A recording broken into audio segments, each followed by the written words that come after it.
the Convince Me podcast, where we are on a mission to convince you to step out of your gaming comfort zone and try something new. So with that said, let's get to convincing. Last week, we had a fairly successful episode. I convinced Darren to give a shot with Rogue Trader. Darren gave me a chance, or we'll get there. Darren convinced me to try Monster Boy in the Cursed Kingdom. This week,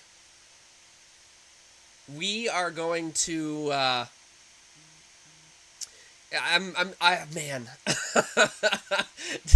I'm gonna be convincing Darren to try the Gunk by Image and Form Games, and Darren is going to be trying to convince me to try Skull and Bones, and I can't wait to see what approach he takes to convincing me to try Skull and Bones. And we will talk about why this is a challenge episode for you when we get to your game. But before we get to the convincing part, we have our question. And the question is, at this point in time, Darren and audience, is there a developer that you implicitly trust? And if there are none, why?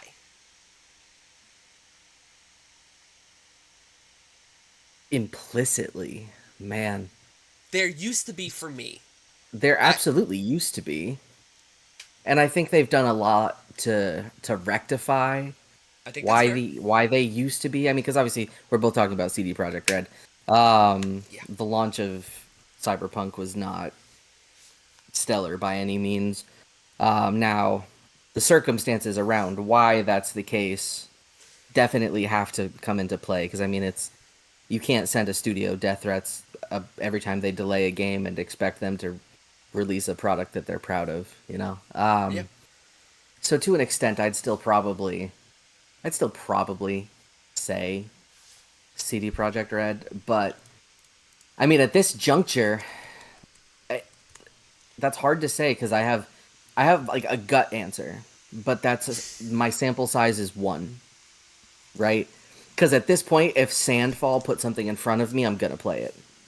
That's fair. And Trashy Panda said that they fully trust Digital Extremes, which is the developer of Warframe.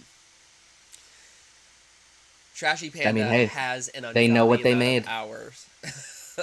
Has an ungodly amount of hours in Warframe. Honestly, respect. They know what they made. They stuck to it. They supported it throughout the lifespan. I mean, why not? That is an interesting take. Alex said Bethesda.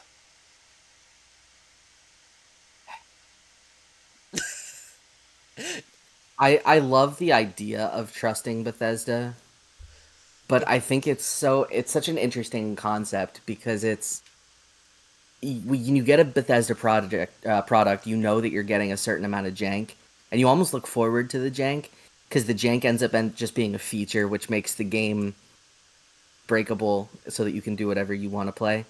But I can't say that in good conscience because of how not fun Starfield was. That's exactly what I was gonna say. Starfield. It started when they started releasing Skyrim on everything. That was like when they released it like 2 generations after it originally came out. I was like, okay, we don't need this. Like the effort you put into whatever this is, this PS4, PS5, like the new whatever version of Skyrim that we got to, I was like, all right, I get it. It's like your most popular game of all time, but there comes a limit. And then they follow up Skyrim with Starfield, and it was just loading screen the game, and no amount of patches or anything is going to fix all of the loading screens. It's just that, and I mean, then they gave us these vast galaxies with a ton of planets that you can explore, most of which have nothing on them. Or copy and paste dungeons or buildings. Well, and the problem with the copy and paste stuff is it's supposed to be procedurally generated, and it's largely supposed to be unique. But I did the same in my single playthrough of that game. I did the same like optional dungeon that I stumbled upon 3 times on 3 different planets. Yeah, I had that same like, thing. And I mean, same codices, same stories for what happened in the labs, same enemy arrangement, same enemy type, same everything. And I mean, that's just so inexcusable Yeah, for me. Like if I respect the idea, but it's just the execution was so poor for how long they waited to release that and I not. I got a feeling in my gut when the moment that Todd came out and announced like we're gonna have this many planets and galaxies, that was the moment where I was like, don't do that. Don't do that. Skyrim isn't popular because it's big. It's popular because it's big and has stuff everywhere that is handcrafted. That's what makes it fun. It's not fun because it's large. What's the point? But after giving it some thought, there is a developer at this point in time.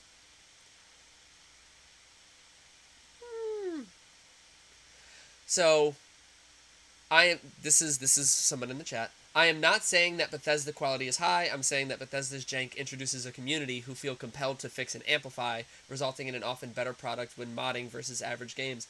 Yeah, they allow the fans to do honestly what they probably should have done. Sure. My thing with that is, can you say that you trust the studio though implicitly, or do you simply acknowledge that that studio's fan base is genuinely incredible and should probably, at least the modding communities should just be on payroll? Yeah, they're passionate. Because I mean, I look at that as kind of a double-edged sword where there's a devil's advocate answer, because I do respect that Bethesda lets the modding community exist in the capacity that it does. I think that's incredible. I Unlike the other wish company. more. Right, right. I wish more studios did that genuinely. But my problem is, I think almost to a fault they allow that to happen, because I think it's bred a lot of complacency from the development side, because they know that the modding community is gonna come up with some incredible stuff to further supplement and enrich their product. And then now they've started to, release these paid mods that are part of the shop in the Oblivion remaster. I mean, I don't know. I go back and forth on that. I do respect them for allowing the modding community to do what it does. I just that doesn't necessarily make me implicitly trust the studio. You trust their fans. Um, I do. I think the Yeah, that's Bethesda gaming community is unlike any other. They're remarkable. One of the least toxic gaming communities I've ever seen anywhere. Now, granted, that says very little coming from someone whose two main fandoms are Final Fantasy and Pokemon, which are probably the two most toxic of all time. Um, yeah. but all the same, like, I mean, you're not seeing you're not seeing me sit here and say that I implicitly trust Game Freak and Square Enix anymore, unfortunately. No, But you shouldn't. There. Okay, so no, there I is shouldn't. one developer I as of right now don't really have a reason not to trust because everything they've put out in the past 10, 15 years has been serviceable to incredible, and that is Larian Studios, which is the company behind Divinity Original Sin 1 and 2 Baldur's Gate. and Baldur's Gate 3. Sure. And Baldur's Gate Sure. 3 released, finished, complete. And it's a Sure. big game. And is So, still getting support, and which still is getting. Well, they put out their last big patch, which is what brought the 12 new subclasses.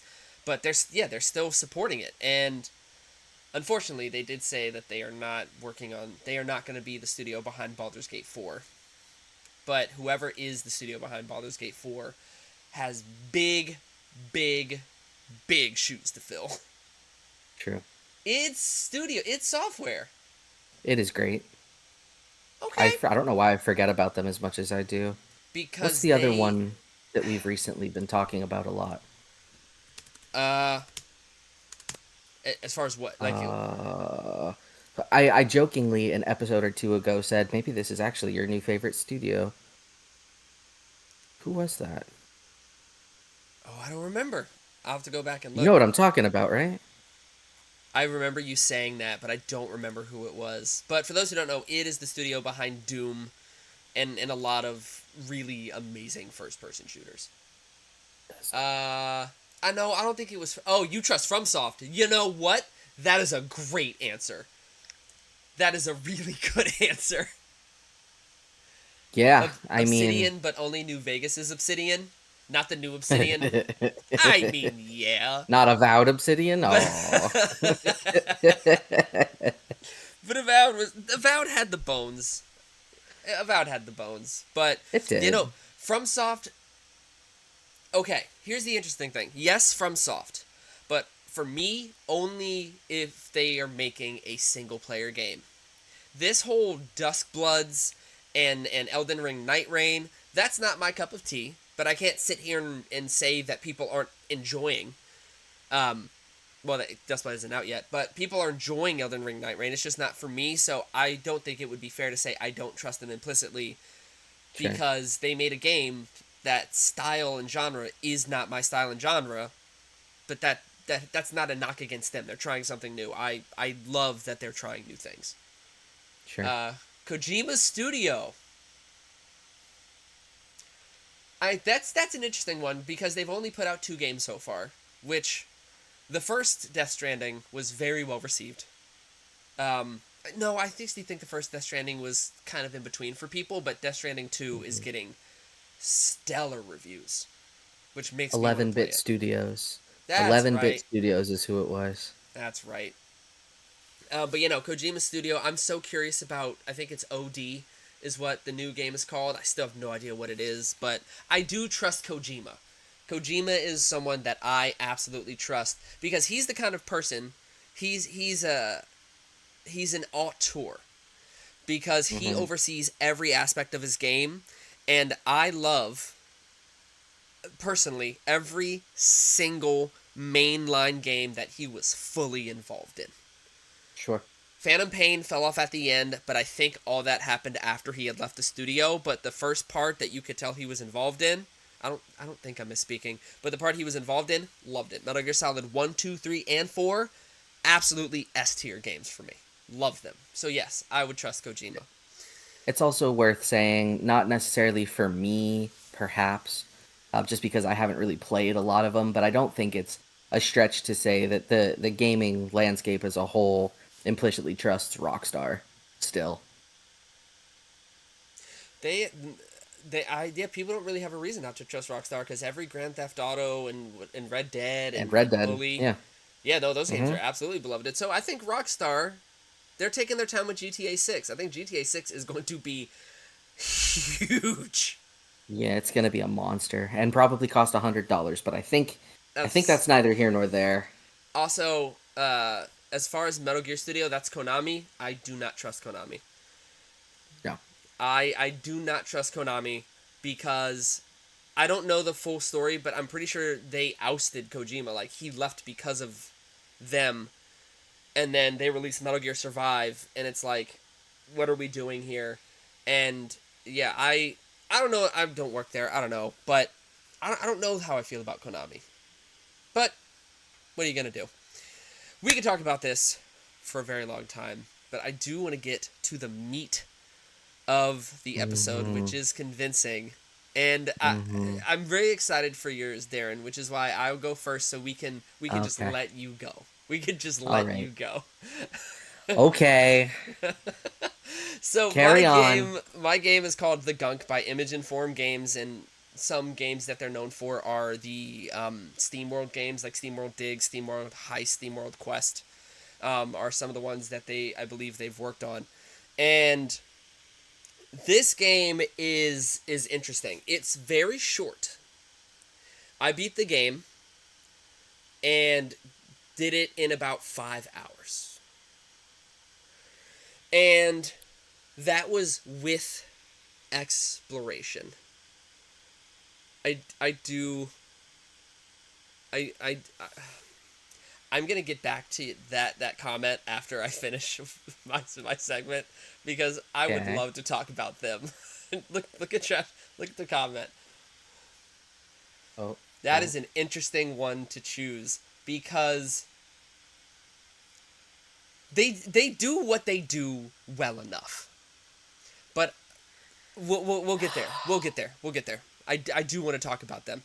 But yes, this is a game about friends and the bonds that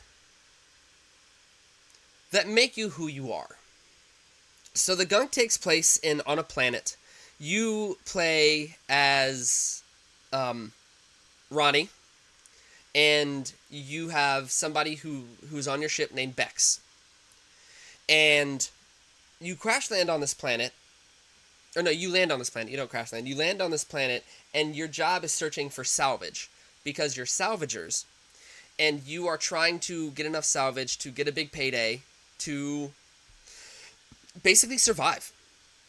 So you land on this planet and you hop off and you see that the art style, it's kind of like if the character models from It Takes Two got dropped into Shivering Isles in Oblivion. You land on this really fantastic planet where the flora and the fauna would not be out of place in that DLC. Yeah. So very, like, it also wouldn't be super out of place in Avatar. Like it's like got like that vibe, like vibrant and colorful. And so you land and your character lost part of her arm. And so on top of her arm, she has a glove that can like vacuum things up. So when you land, you see that there's this pile of some substance. And you suck it up, and they create the name for it called the Gunk. And the Gunk, you eventually learn, is killing this planet. And what you want to do, what you get involved in, is a mystery, because as you travel on this random planet, you see that there are ruins around, and there's a statue dedicated to some creature. And as you're traveling around this planet, Bex, who is the person who is back at the ship, you have communication, and their communication feels so human. It feels so natural. Like, there were a few jobs that made me laugh because it felt like two actual friends just conversing with each other. And so your job is to go searching for things to salvage to get money so you can pay your payments on the ship that you have. And there was one line that stood out to me. And it was a dope line.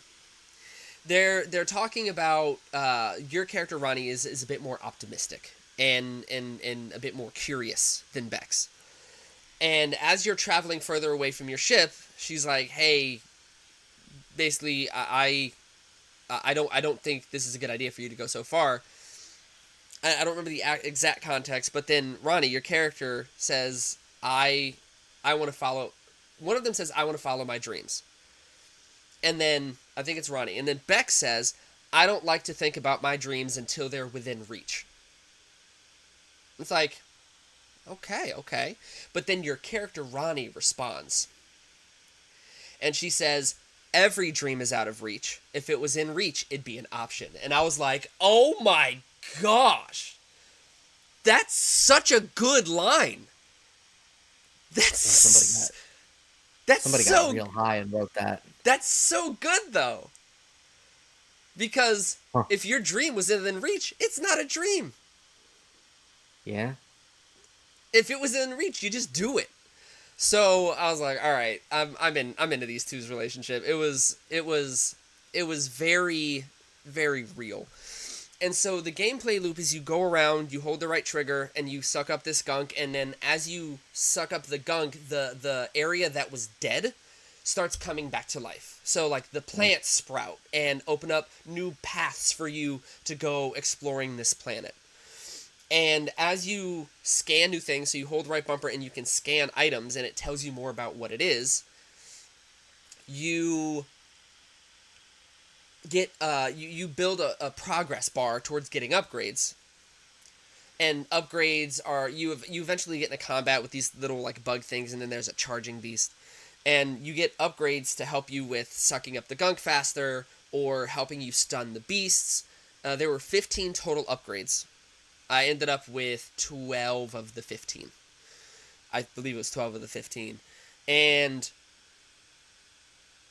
it's just environmental puzzles.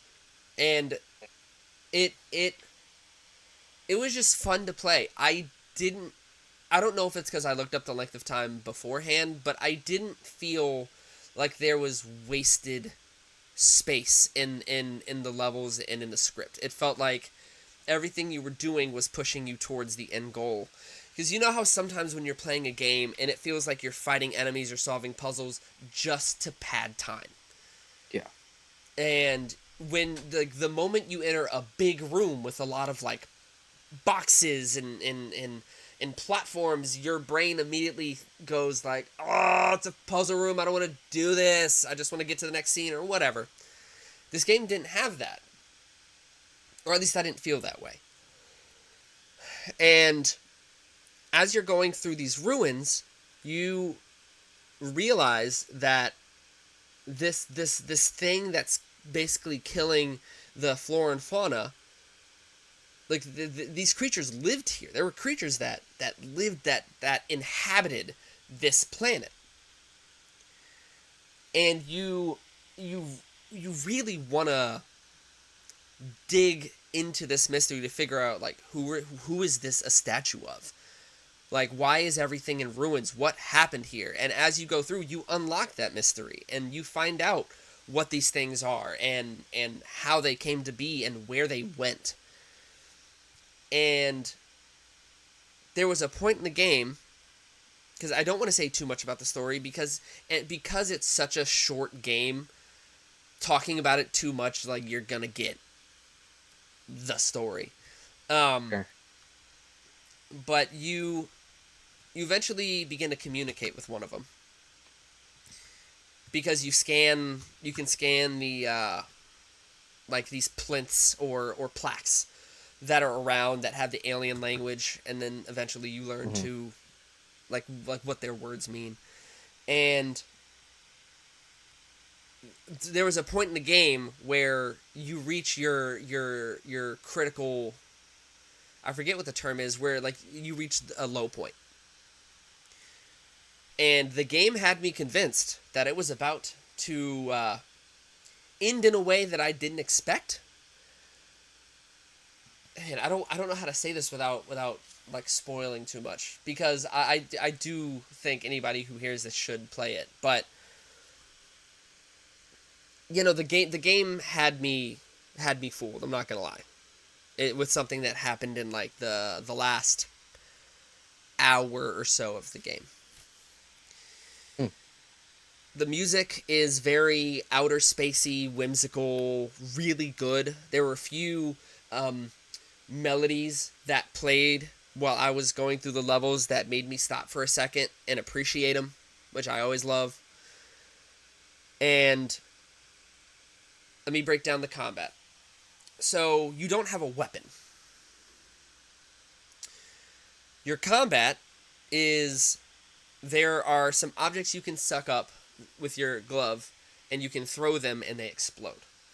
So one of the creatures that you have to fight is like this little pill bug looking thing, and it rolls at you, and you suck it to your glove, and when you throw it, it explodes, and you can use that to like get rid of some of the gunk.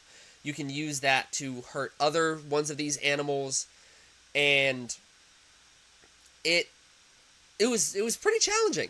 I'm not gonna lie, I died more than once in this game, and I was not expecting that. The environmental puzzles are, they follow a set pattern for the most part, but there were definitely a few times where I had to really think. I never had to use a guide, but I definitely had to examine my surroundings fully.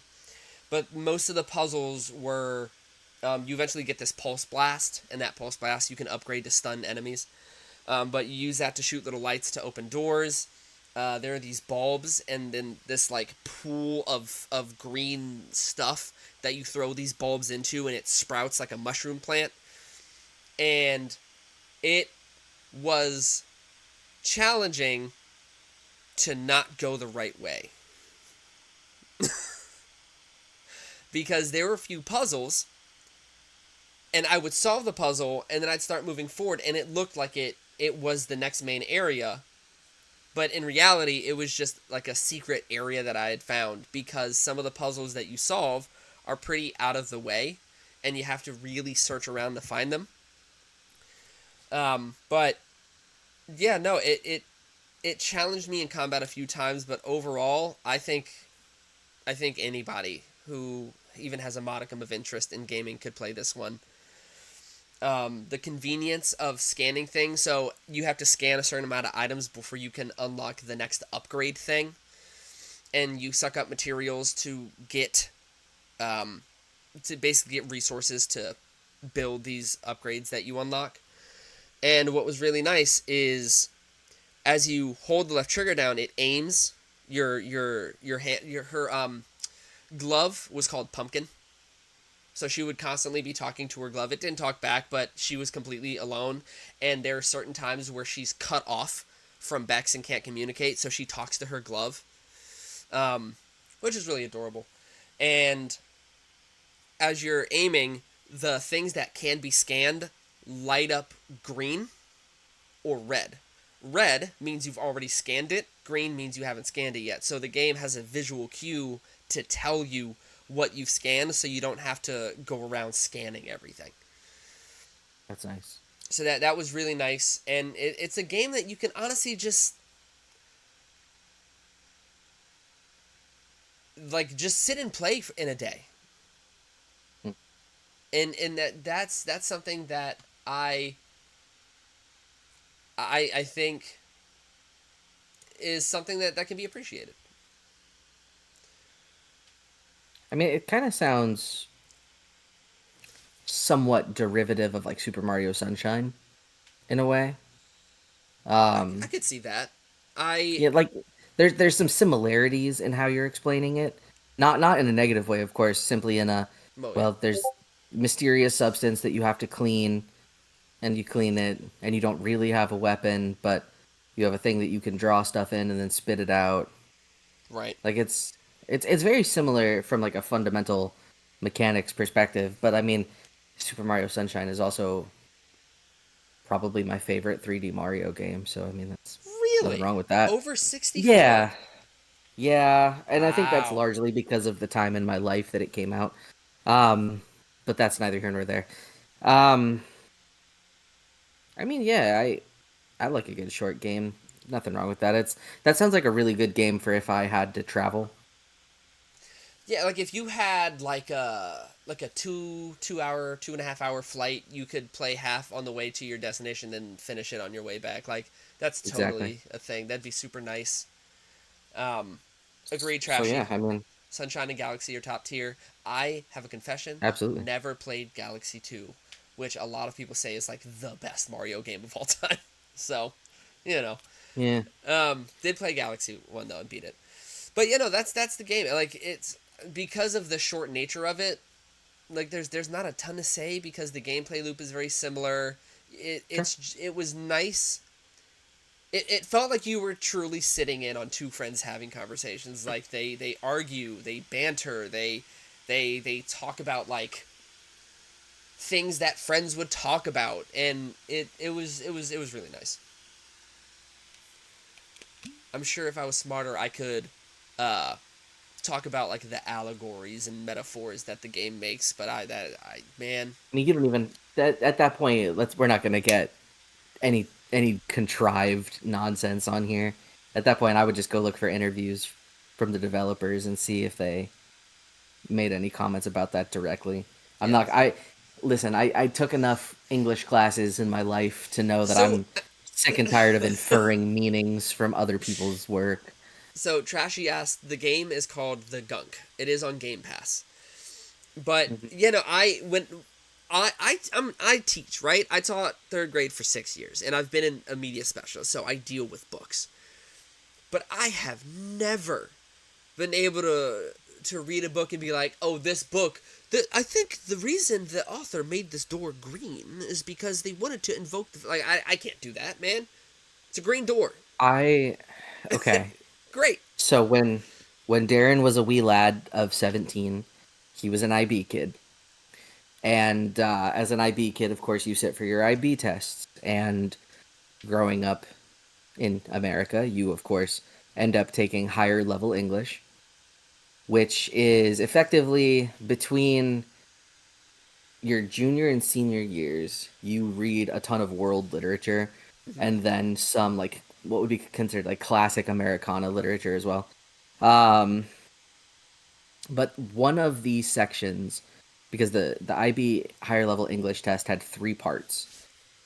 One of the parts of that test was that they gave you either a poem that you did not cover in your curriculum or a passage of prose from something that you did not cover in your curriculum. Hmm.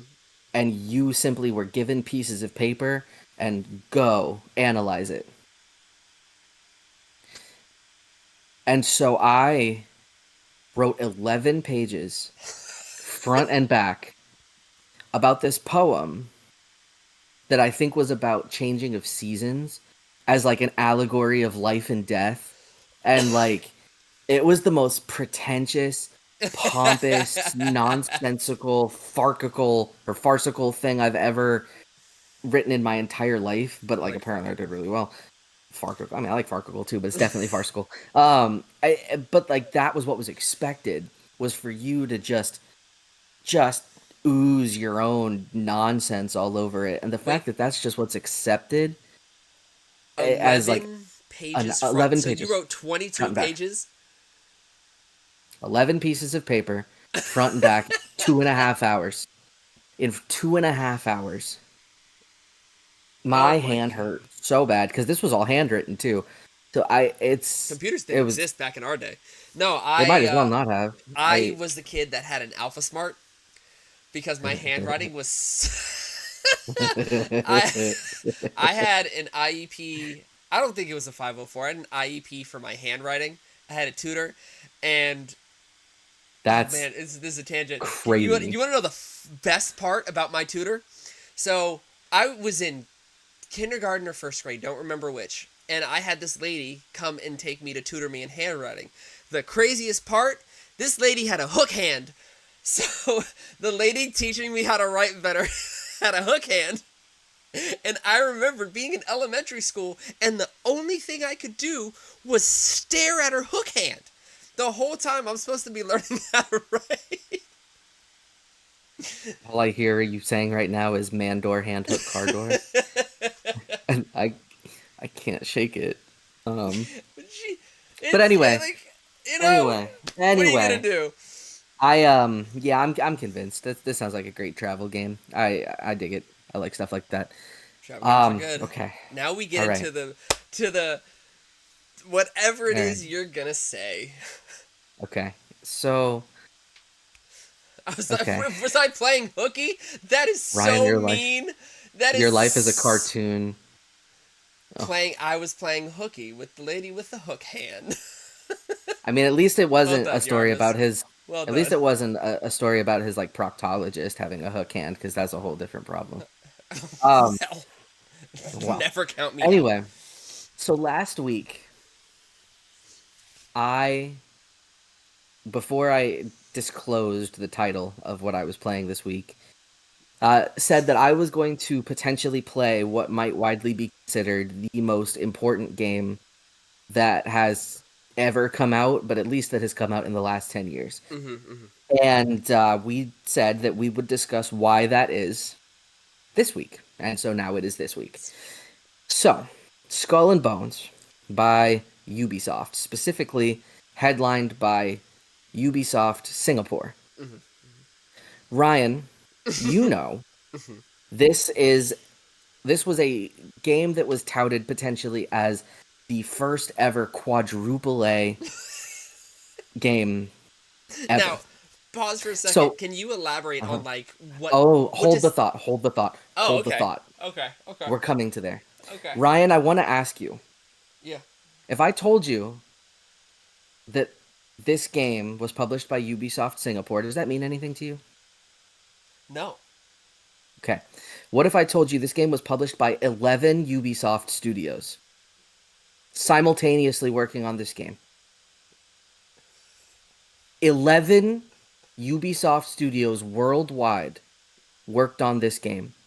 An initial budget projection of this game of $200 million turned out to be an actual, and it's still not really disclosed, but widely assumed and understood budget of $850 million went into the production of this game. So this game is effectively a $1 billion spectacle that Ubisoft tried to put on in this really like sweepingly ambitious project. And because of that That's $850 price tag, we consider this to be a quadruple A game because that budget far exceeds pretty much any medium, as far as I'm aware, ever. To have almost 850 million. 800, the projection estimate is somewhere between 650 and 850. Either way, you're on the wrong side of close to $1 billion. And so the 11 studios that worked on this game and this $850 million project, I have struggled with myself to figure out what route I want to take to have this conversation. Because I could take the like tongue-in-cheek approach, or I could do my job, which is to try to convince you to play this game. Mm-hmm. This game, Yep. you pretty much you make your own pirate, but the presets are like this it's probably the worst character creation I've seen in a long time, insofar as you just don't have a lot of options. Right? Okay. So it's not like you're not making like an Oblivion character for this game, right? You pretty much choose male, female. You pick your skin tone. You pick your hair from like 13 options, and you move on. The bigger options you have come from eventually when you get to start building your ship. But you're playing through. You're on a pirate. You're on a mission to deal with some type of trade vessel. Whole game takes place in the Indian Ocean, in I believe the 1600s. But you get completely overwhelmed by like the French naval fleet, and they just blow your ship to smithereens. Okay. So you wash up on this island, which is effectively the area that becomes your hub world Yep. in the early game. I believe it's Sainte Marie or A little something too like that. fancy, man. It's definitely the French are of the bits that I played. The French are definitely the main thing that you're dealing with, at least in the moment. Okay. And so you meet other pirates. You're basically like, hey, now you have to rebuild your own renown. Effectively failed this mission, so you are not considered reliable. You meet people like shipwrights, blacksmiths, and they just kind of throw you into this hub world. Not a lot of explanations for stuff that you're doing. Even the quests, like your tutorial is done through quests, which like, okay. Um, but where the game starts to open up is after you've done your first couple story missions, which is you basically take this little dinghy that you have with the bit of your crew that survived from that assault by the French Navy. You go complete a few tasks, you build a new ship, and pretty much as soon as you build that new ship, you get to start like spreading out a bit. But of course, there's side quests that kick in before then, errands that you can run for the blacksmith to get new cannons for your ship or different types of weaponry. So as far as the way that the initial ship that you get before you can build a new one is laid out, you basically have guns that you can put at the front of your ship or off the port or starboard. right? So bow, port, starboard. And they don't have to be the same, so you equip all three of them separately. There's armor plating that you can put on your ship. There's different like pieces of furniture that have different passive bonuses to your ship. There's um, kind of there you get the impression there's builds. You can make your ship either a ramming type ship. Um, the cannons that you can either use like the classic mid range cannon. There's long guns. There's a short range gun that basically is more like think of it like a shotgun for your ship, where it Okay. does like crazy spread damage. Eventually, you get mortars for bombardments. You get some torpedoes. Insofar as there were torpedoes in the 1600s, so it's actually a pretty wide variety of builds for things that you can go on for your ship. What's the art style? Is it like Realistic, realistic? Okay. it is. Um, which I do want to touch on for a second before I get too far into this. If I had to imagine where $850 million went into this project, The water. the water physics are remarkable. I'd hope so. The weather is remarkable. Okay. As you're taking your ship through these narrow straits, sometimes a giant flock of flamingos will fly off in front of the camera and like around your ship. And the texture on the feathers of the flamingos, absolutely incredible.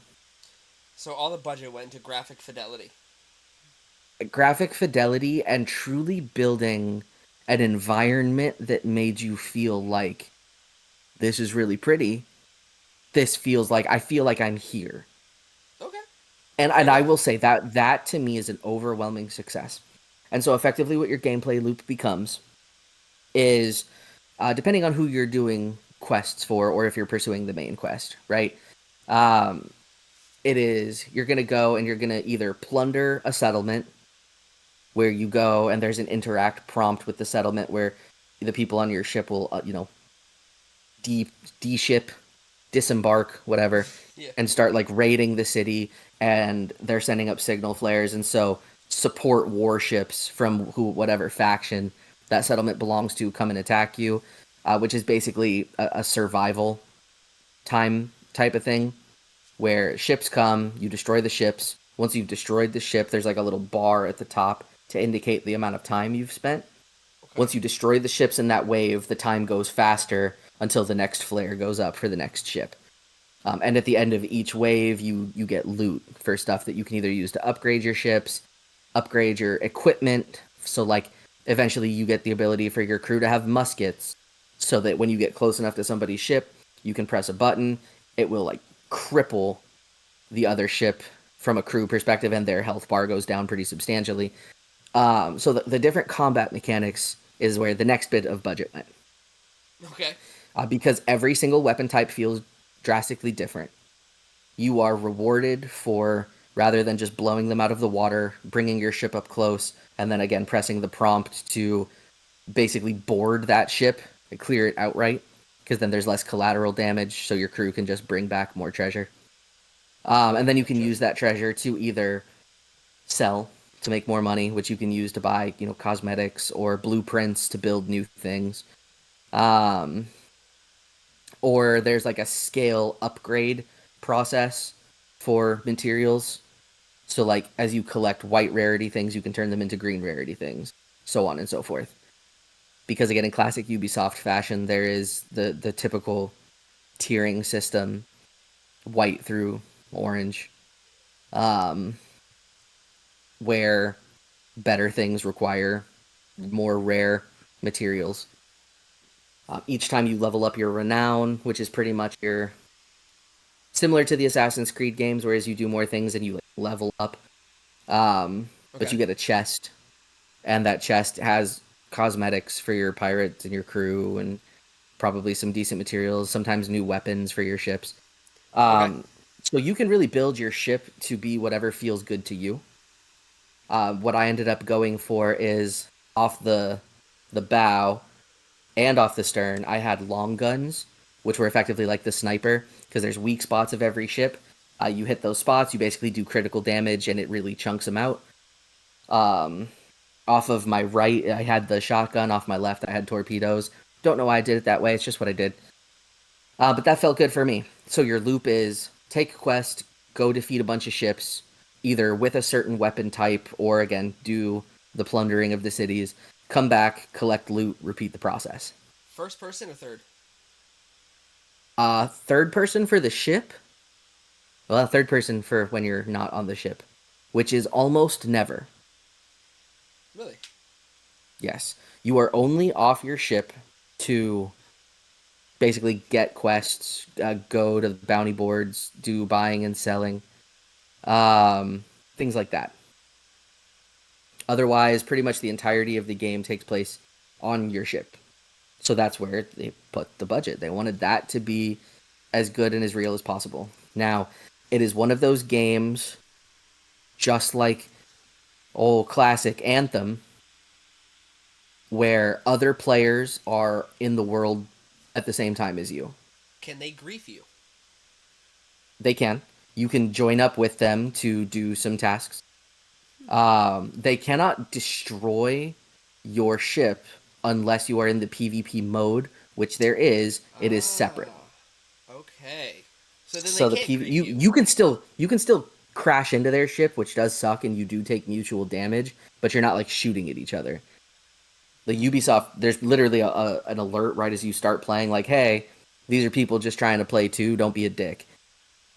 So unless you're in the PvP mode, it's you're not going to really worry about that. Now, what they can do, however, is if they are completing the same quest as you, and they like you're not quite to, let's say you're trying to defeat a certain type of merchant ship Yeah. with a certain type of weapon, Yeah. and they just destroy that ship before you're in the range, and you had nothing to do with that combat, the ship is gone. They got the credit, you didn't. So then you have to wait for those ships to potentially repopulate the area, or you have to go somewhere else. So the other players can cause certain things to take longer than they need to. But How like often did that happen? Or how often were you running into other people? constantly, constantly. I mean, there are always ships of players coming in and out. When you're in the little hub world, there's players running around all over the place, a la Destiny, getting quests. You can interact with them, gesture, do all of that. So basically, what this game truly is, from a loop perspective, is it is like a Destiny slash Anthem, but pirates. And there is a story. The story itself, depending on how you go about playing it, can take anywhere between 25 and 55 hours. Main story usually hovers in like the half or the 30-hour range. Um, just really depends on how you want to go about things. And is there a true Um, story? there is, insofar as you're working for a guy trying to basically usurp stuff. I don't know if I got far enough into it. Mind you, I played this game for like 6 hours. Wow.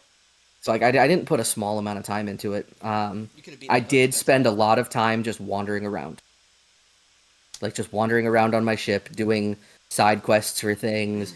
Um, the blacksmith in particular, his side quests give you access to blue rarity guns for your ship sooner. However, the blue rarity guns that I got did not necessarily end up being better than a lot of the white rarity guns I had. Because let's say I'd get a blue rarity gun, but it's like a Culverin 1. But if I had a white Culverin 3, it just did more damage. So So, there's even tiers of weapons inside of the rarity. is there a lot to So did the ocean the world's feel pretty vast. well? Yes, it's well. Is It's it an ocean. populated? Like, are you gonna be stumbling upon a bunch of areas to explore, or is it like you're in the ship for the most part for the whole time? The game is the ship. The game is the ship. You are never at any shortage of things that you can besiege if you so choose. But the game is the ship. You can fast travel to places you've been, but only from the main hub area that you initially start. I don't. Yeah, I don't know. That feels rough. Only because It was. okay, let me say. I think the general consensus from what I understand is that Assassin's Creed Black Flag is the pinnacle of pirate games. And Yes. the reason it works is because the ship combat, super cool, super fun, but you also have ground stuff to do. I don't know, like at least Sea of Thieves, you can get off the ship. I don't know Yes. how much fun you can truly have if you are constrained to a vehicle. The answer is about 5 or 6 hours of fun. So you had fun in that time. I didn't hate the loop. I found Okay. myself wanting to continue the loop when I was playing it. The other take I was going to take that was potentially more tongue in cheek is I was going to give you a lovely overview of systems of Black Flag, but then say, oh, wait, this is just Black Flag, but worse. And by that, I mean, even when you're on the ship and they start singing sea shanties, you know how they like sounded good in Black Flag? Even in Assassin's Creed Odyssey, Mm, like when they were doing their shanties in Greek, yeah. you know how they sounded good? Yeah. This sounds like they slapped a bunch of voice actors with no musical ability at all and said, "Here you go. Hey, sing this. You can read this, but do it in like a singy kind of way." Oh. Oh, you don't know how to sing? That's fine. You'll do your best, I mean, in all fairness, I don't think every pirate would have been able to sing just because they were a pirate. Ryan. What? $850 million budget. Okay, well, no, what I'm They could have just recycled the audio files from Black Flag, and it would have been fine. no, what They I'm didn't. saying is They you're didn't. you're not gonna get random pirates who are just a freaking Eric Whitaker chorus. You're not gonna get that, right? No, but I would like them to carry a tune. Not pirates could. I think you know what I think would be a nice Are touch you that would familiar do with the this. song "Leave Her, Johnny, Leave Her"? No, The sea shanty. Okay, give it to me. become familiar with that. No, become familiar with that. Listen to different versions of it and what it's supposed to sound like, and then see if you can find an audio file of shanties Black Flag. In fact, there or not Black Flag. I'm sorry. Skull and Bones. There's literally when you're on the boat, a prompt that you can bring up because there's even when you're on the ship, there's gestures you can do with your ship too. But of course, you have to pay real world money Stop it. to get those. But there's a button that you can press at any time where you whistle and your crew just starts singing. Chad is killing That me. would have been such a rewarding feature if they could sing. Kid. Yeah, that's And maybe those pirates also had hook hands, so that's why they couldn't carry the tunes that they were being asked to sing. However, in essence, well played, the loop Jarvis. Well itself, played. while playing, the loop itself was fun. It's easily a game that I could see myself like just playing, but like If there was it could a easily become a game that you played out of a habit and not necessarily because you like loved it. Now, what I will say is the ship combat itself that felt fun to get good at sure, because it wasn't the same, at least as far as what I can remember, as the ship combat in like Odyssey. And I didn't play Black Flag, so I don't really know what that isn't felt like. But Odyssey like you would hold the bumper and then it would show a little like I your really line don't of remember. fire? I think is how it worked. I that sounds right. Um, but each one of the weapons felt distinctly different, Sure. and it was the classic aim left trigger, shoot right trigger, right? The weapons had cooldown times, of course, as they should, because you had to reload them manually. Yep. Um, but they felt good. They felt distinct and different. They did different things. The way that you could spec and build your ship, if you're somebody who really just likes to like tweak and tune and make like vehicular combat feel exactly the way you want it to, honestly, I have not found a game that does it as well as this. Like I wish the gummy ship combat from Kingdom Hearts 3 had even had the ability to feel as good as what the ship combat in Skull and Bones did. I wish Starfield had any space combat. It does. It has a lot of space combat. It's actually really decent. It's just not supposed to be on playthrough 1. That is intentional. But that's again for I another time. I totally forgot Um Starfield had space combat. That's how bad it it was. had a Um, lot. And it actually, as you did multiple playthroughs, like New Game Pluses, the ship combat became very important, and your ships could actually do some really, really cool stuff. I just wanted to role play. Um, But so, anyway, that's a tangent. anyway, So but it sounds like so this game would be good if you're like, oh man, I really want to watch this YouTube video or listen to this audiobook. Like it is a turn your brain off, just go shoot stuff style of game. if if you had friends that you What wanted to play if something like this with, what if because it like was there's some quests that, like, you can pretty much play that whole game with friends, like it just like Destiny, right?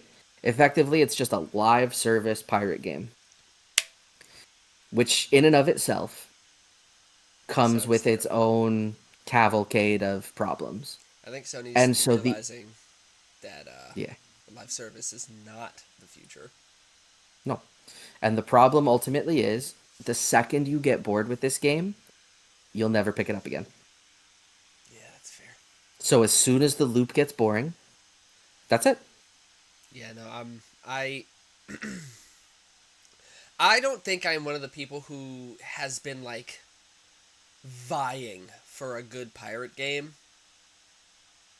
Go but play Black Flag. I do know that there are people that are vying for like something that's not Black Flag. Um like I've tried Sea of Thieves and I honestly I didn't even know what I was supposed to be doing in Sea of Thieves, but what are you going to do? I I found that was how the first few hours I played the game went. I did not realize there were story quests that I should be following for probably about 2 hours, So the game's because of the way tutorial that is they just there isn't one. They just drop you into the hub, and like the menu and the UI don't, like, they're intuitive enough, but they throw so much at you so fast that it's kind of like, okay, like, sure, why not? I guess. Um oh no. we just got a chat that said should have I put saw. trigger warning before saying Destiny. Alex started convulsing and frothing at the mouth. It's okay, Oh Alex. boy. I'm talking about Destiny 1. It's fine. Um Except Oh man. so basically it really was like, the game for me was all the fun of pre-real end game Destiny 1, but after they patched the loot cave. You were so mad. You will never forgive Bungie for that. You will Nope, I never will not. forgive Bungie for patching the loot cave. I will never forgive Bungie for patching the loot cave, because that was the most fun part of that game for me. But Yep. anyway, so I mean, look, I'm not going to sit here and say that, like, this game should win any awards. Um it's fun enough. It gets a It's fun participation enough. trophy. No, we don't do those. Or it gets an It's award for fun. having It's less fun budget. enough.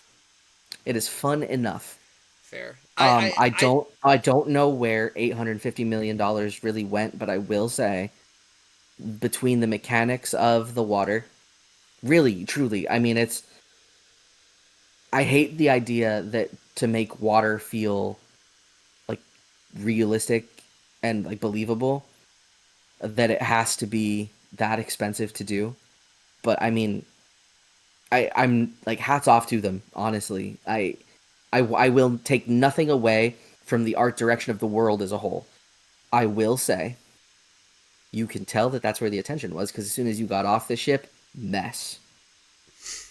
The texture loading on actual people, bro. When you're okay, just because it's funny, and because, like, you're clearly not gonna play it. When you're on the ship and you, like, look down at your ship, you see your crew on the deck, the right? crew, yeah. Your crew on the deck looks like the spectators in Madden 2000. So they're just like little stick figures, like doing the same motion over and over, Oh no. over and over and over again. Because I'm assuming they don't think anyone's going to look down at their ship during that, but sometimes the camera angle makes you, and you see it, and you look at them, and you're like, And remember, the crowd in every sports game is always a generation behind. minimum. This wasn't a generation behind. This, like, Windows XP? Like, All right, the yeah, no, 32-bit version? Or you've look, told me I'm not. everything I needed to hear. So Look, I am going to be fair, though. I thought they put all their money into graphics, They did. just not the But the, people. the graphics that they thought you were going to look at, they thought, what is the one direction that gamers don't look up? Well, they're not going to look up because the sky is the sky. Maybe they won't look down. Yo, you can Unfortunately, see I every did. individual feather of this flamingo, but our crewmates, Some of those dudes' PS2, heads bro. were like 6 pixels most. It's kind of funny. They walking I'm around not looking gonna like hold you. Sims.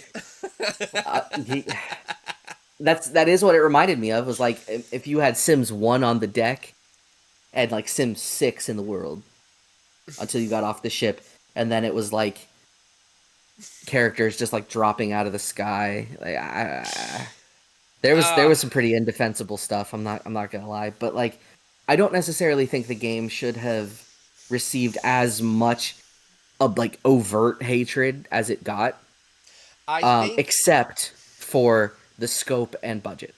if they hadn't come out with their chest puffed out saying like, yo, quadruple A best game, if they hadn't prefaced their game release with that, it probably would have done way better.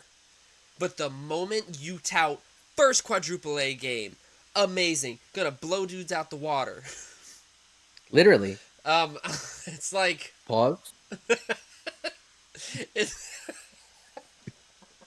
it's like what do you? I don't know, but no, Yeah, if this I'm not game playing hadn't it. cost almost $1 billion, Then maybe who knows? but But like I'm gonna go uninstall it like right now. But like I'm thankful for the time we had together. it's like a breakup. It's not me. It's you. It's them. It's Ubisoft, So which I think the antithesis to our conversation earlier. Ubisoft is a studio that I do implicitly distrust. there, that is much easier to name studios I distrust over studios I trust. Not implicitly. Not I don't implicitly. distrust anybody implicitly the way that I distrust Ubisoft. What about EA? What's wrong with EA? There's a lot wrong with EA, but like A if lot. you when College Football 25 came out, I didn't think twice. I didn't think that they were going to make it suck. It was exactly what it was supposed to be. It was great. Well, yeah, It's a one great game. college football sim. You're College ignoring. Football 26 is out. Same thing. You're ignoring all Looks the great. other franchises that they have and have killed. Implicitly They have. means that like with no hesitation, I don't trust them. I trust them to make a decent sports game, I don't as trust they them should. to That's not what they should have stuck with. just shoot down a deluge of microtransactions in any game that they make. But Sure, but I also trust them to make a decent sports game. So I can't say I distrust them maybe implicitly. college football. Madden's been the same thing for how long now? Apparently not this year, but FIFA's been the same thing for how long now? no, FIFA's completely different now. FIFA's completely different now. How? Oh, dude, the stuff that like there's button controls for like move combos that you can do now. I'm talking about the other stuff, the microtransactions, my team charging people Oh, for but you the can same play game. you can play the whole game without ever touching those modes though. You can get exactly what you want out of it without engaging in any gotcha mechanics because that's what those are. You know, They put a gotcha mechanic into a sports game. one of the most popular modes is the My Team mode or whatever it's Sure. called. That's because people love gambling. But like I like want to that. pick it up. Then don't play that. Play the career mode. That's fine. The career mode's not good. It's boring. Speak for yourself. College football's career mode's great. College football. I'm talking about FIFA. The career mode's boring. Ah, but you can't say that you implicitly distrust them if there is an exception. I don't. Implicit, no exceptions. The moment I no, literally the moment I see EA in mention of a game, my guard goes sky high. I'm like, I don't trust that you're gonna make a good game. I don't at all. Except for college football. And that Sure. means it's not implicit. I haven't gotten college football 26 yet. There's a reason. But we'll get Oh, there. yes. And as far as they brought back Quantum Dream. So David okay. Cage. Okay. Quantum Dream. I want to Dude. make sure I'm not yes. So Quantum Dream is a studio that is very interesting because okay, one of the YouTube duos that I watched, like, man, I don't even know how early, like 13 years ago, maybe 14 years ago, something like that, was the Two Best Friends. And the Two Best Friends played a lot of Quantum Dreams games. They played Heavy Rain, they played Indigo Prophecy, they played Detroit Become Human, and they played Beyond Two Souls. And the amount of there's a bit of pretentiousness behind some of Quantum Dreams games. And a bit of ridiculousness, which isn't a problem, right? I don't have an issue with that, but it just anytime there's also oh my gosh, what is the game that they played that I still haven't Nomad, what is it? Um, What was that game? the one that looks like it was on MS The DOS. Nomad Soul. I think it's the Nomad Soul. So like, just some of the games are just so over the top. And if you go watch the Two Best Friends episode, they talk about some like behind the scenes stuff of like if you just think of Indigo Prophecy and you think, about the fact that you have to fight giant ticks or bugs or roaches or whatever the heck they were in an office cubicle, like, and then you have to Superman kick, it's those games are just a lot. I don't think they're bad. They set out to tell a story. They set out to be over the top. And I guess they succeed in that way. But I think my view of Quantum Dream was shaped by the Two Best Friends playthroughs. Because the Two Best Friends were my Game Grumps before I really watched Game Grumps. Agreed. So Big agreed. Like I said, David Cage knows what he wants. But it's just there's a bit of pretentiousness there. Like the fact that he mo-capped himself into the beginning of one of his games talking about the game that he made, which is just so funny. It's so funny. Yeah. But I guess now Is it? reflecting on it, I can't say that I implicitly distrust them. Like, their games just aren't my cup of tea. I don't like quick time event games, the game. That's just me. Agreed. If you like a good story, then sure. Also, EA was responsible for Titanfall's death and Dead Space and a bunch of others. And now, apparently, Need for Speed. So, But they brought back college football. Oh my gosh, one game does not make a developer. Hey. There's other games, dude. Hey. Why don't you tell that to Game Freak? They're only just now doing other things. Yeah, and things went excellently for Scarlet and Violet. But you have gotten a chance to play Adventures of Elliot, which was one of the games that was showcased at the Switch third-party direct that they did. It was the partner showcase. Yes. Yeah. And that showcase, I was really excited.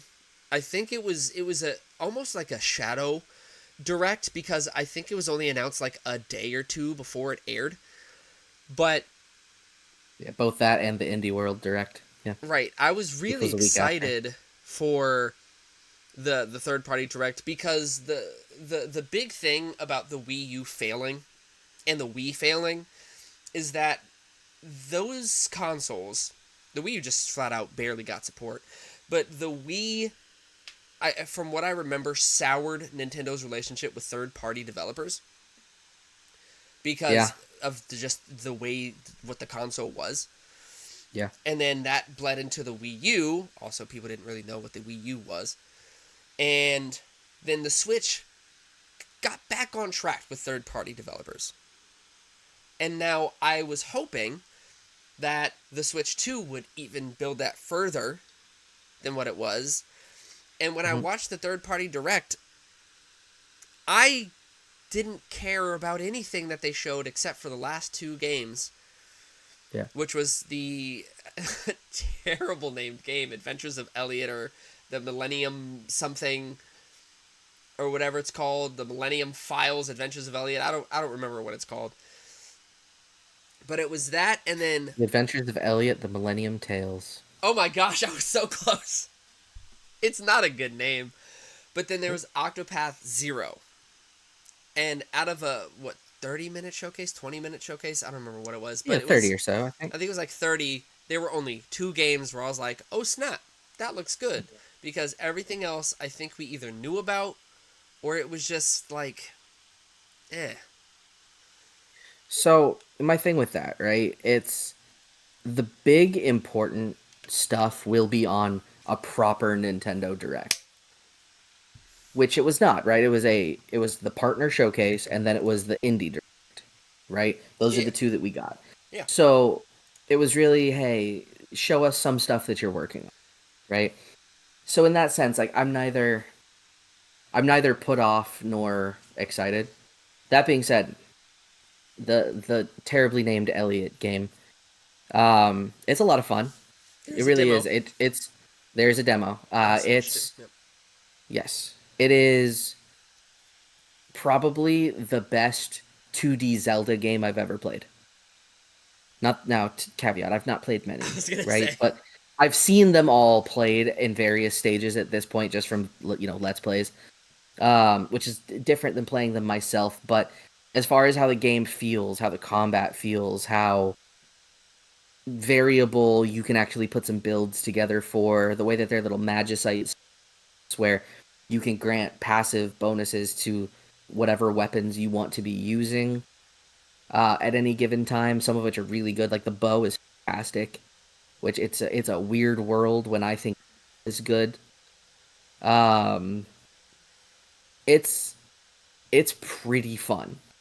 I am excited to see what that game is because if nothing else, the boss fight was what sold me that I got to play. Um, and if that hadn't felt as mechanically sound as it did, I would have just kind of, well, all right, it's fine, and I would have probably never thought about it again.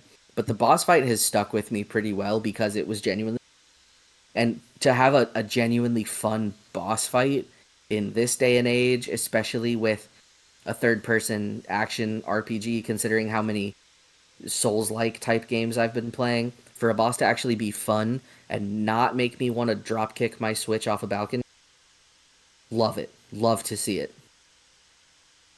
That's fair. So I think it's going to be a good time. And if nothing else, the fact that this is done by Square gives me a lot of hope for things that they could do in the future because Square, if nothing else, Square has an amazing ability to tell a story, and they always have.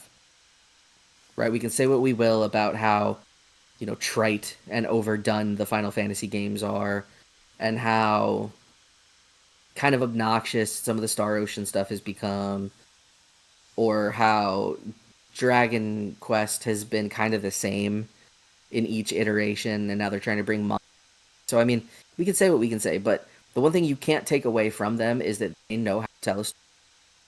And if they can tell a great story with a game that is fun to play and kind of feels new for them, like this HD 2D action RPG a la, Zelda Link to the Past, Hmm. I am very excited to see what else comes from this. Fair enough. I thought it was going to be a straight up JRPG, and it's not. It's more Zelda like, which is fine. totally fine. Um, but yeah, no, I'm curious to see where this goes. Octopath Zero has me interested for sure. Yeah. And yeah, those last two games were the only two that stood out to me as games that I felt personally were worth remembering. We'll see as things get closer to releasing. We'll see what happens. Yeah. But Definitely. I yes, mean, I expect. I mean, the rumors are still rumbling that we're going to get a proper Nintendo Direct, quote unquote, soon. I think they're gonna We'll announce the date next week. I think is what I saw. who knows. Who Um, knows?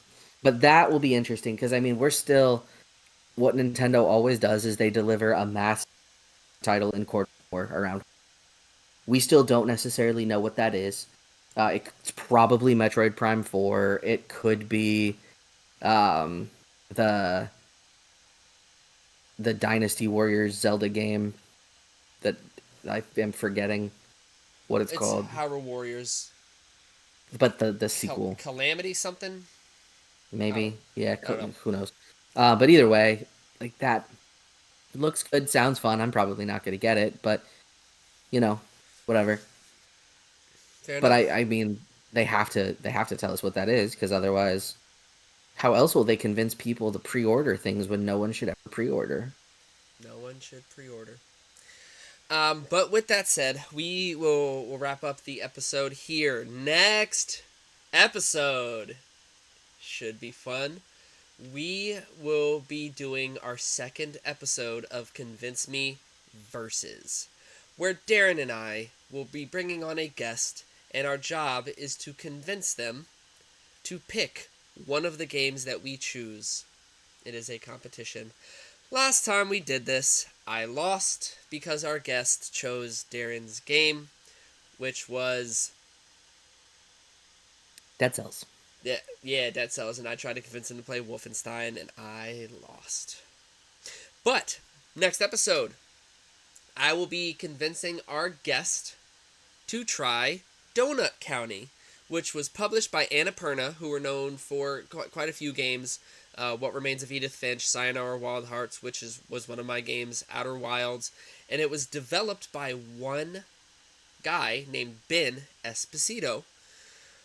He has developed another game I've talked about on the show called Neon White, and he also, I don't know if it was a solo dev thing or part of a team, but he was also involved in the making of Bubsy 3D. So that's fun. Yeah, we'll see. I feel like I'm getting set up here, but it's fine. I will be attempting to convince our guest to play Entwined, which, come to find out, is a first-party Sony game that came out for the PlayStation 4 back in 2014. So we will see. Darren seems to think that I'm hiding information from him, and I'm not. I've told him everything, all the information that I'm going off for our guest for the next episode. Mm-hmm. Mm-hmm. Don't know what to tell you. But with Mm-hmm. that said, thank you for listening. You can follow us at any of our links below. I was informed during this episode that our Discord link is no longer active. I didn't know that was a thing. I don't know if you can have your Discord just like sitting there, so I might have to remove that. Follow us on Instagram, YouTube. Our videos go up on YouTube. Audio only goes up on Spotify. And we do have a Reddit. It's been kind of dead because I was posting things, I was only getting one response, and like, that's if we can get people to join that community and Mm-hmm. whatnot, then I will absolutely bring back the posts on the Reddit and whatnot. And Instagram, Convince Me Media. We haven't posted on there in a minute. I've been And TikTok. in TikTok. Yes, TikTok. We also have one of the tickety tacks, and feel free to follow us on there. But if you are still here, thank you for listening. I appreciate the time that you've given us. It is always nice to talk games with you, Darren. It's nice to just kind of either vent, rant, or rave, depending on what we're doing. And Mm-hmm. thank you to everybody for giving us your time. Appreciate it.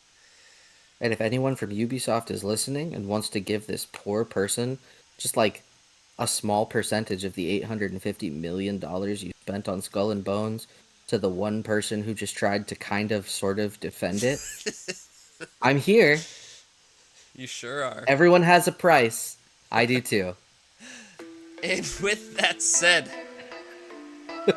Are you convinced yet? I hope so.